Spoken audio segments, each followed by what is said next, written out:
Hey, what's up guys? Pat Gagliano here from Finished Basements, and I'm lucky enough to have Brooke and Nino with me today. This basement is incredible.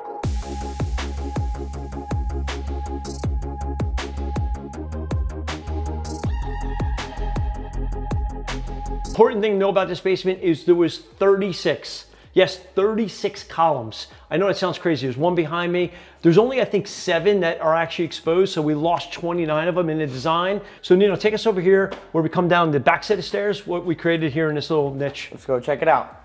When you walk down this back set of stairs over here, we actually created 4 bunk beds. The customers have a couple kids and they have their friends over all the time and they want to keep them in the house. So all their friends crash over here and it's still in a nice wide open area. And next to that, we kept half bathroom here, keep it close to the beds and close to all the entertainment space.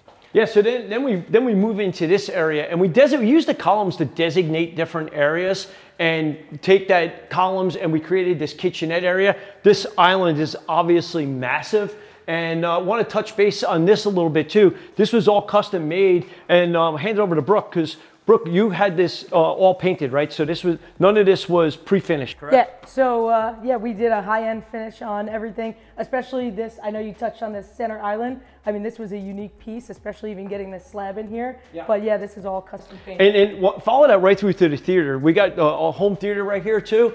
And this is something important to talk about too, is the paint in here, because you were struggling with some different colors with the homeowners. Yeah, so we went a lot darker in here just so that we didn't have a glare on the ceiling if we did a white ceiling. And then we went darker on the walls as well. Wanted to give it like a nice, cozy, I guess, comfy vibe. Because they were talking like a gold or something on these columns at one point. We actually did it and we repainted it to that color. So great theater. We got actually a 12-foot movie screen right here, which is super cool. And we got a platform seating here. Again, really got to pay attention. There's 6 columns hidden in here. So it's really hard to appreciate where all these columns are hidden in this basement. I do remember as we come back out here, this entrance, even though it's on an angle, kind of different to put this on an angle right here, but we actually had a column here, and I used that.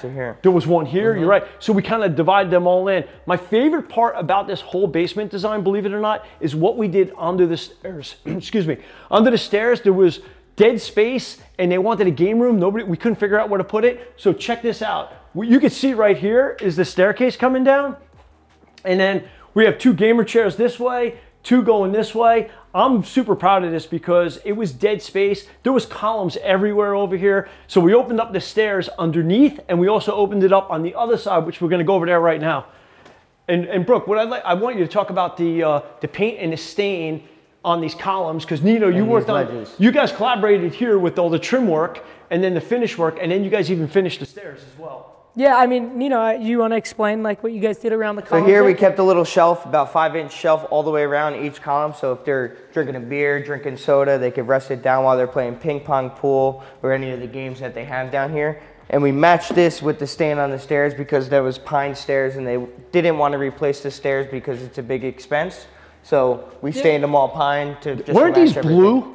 Yes, they were painted They were blue. And then you sanded them down? Both sets of stairs. Yeah, both sets of stairs. So really cool. And then something to talk about too. Again, it's all about the columns in this basement, right? These are a little larger than we would normally do. We had a few columns in the basement that needed to be larger. So rather than having a few big and a few small, we chose to make them all. That's all right. That's cool. Yeah. Yeah. Play some darts right here? I don't know, man. That's all pretty good. You were mid-sentence. Oh. All right, let's finish the basement. So again, 2 more columns designating this area into the game room, which is kind of cool. We got this great tray ceiling, LED lights. Really, there's a lot of trim that you guys did in this basement. A lot of trim. Everywhere. A lot of crown molding, shadow boxes. And also this pool table is from the 1920s. The homeowners found this. Got a good deal on it, and it's regulation size. This is a 9-foot table. Yep. And there's plenty of room to shoot all the way around it. Really nice. We got some, my favorite game right here, Earthshaker. Love that game. I'm playing the game before we leave. And then we got the gym here. Small gym, they didn't need anything too big. We have glass French doors going into here. Just a couple units. Yeah, and we got some closet space in there. And what you guys aren't seeing behind the scenes is there's also storage rooms and utilities. And like that gym, There was columns on each side. We put the glass doors in between. So much creativity went into designing this basement that you probably can't really appreciate. We're gonna try and get you some before videos, but I think great job on the trim, paint, finishing. Actually, you did a bunch of quiet rock in here too, didn't you? We did, the whole theater, the ceiling and all the walls. We did SAB, which is the soundproof insulation, and we did all the quiet rock as well. Yeah, so super proud of this one, a big collaboration, and yeah, another great one in the books. Thanks, Awesome. guys. Thank you.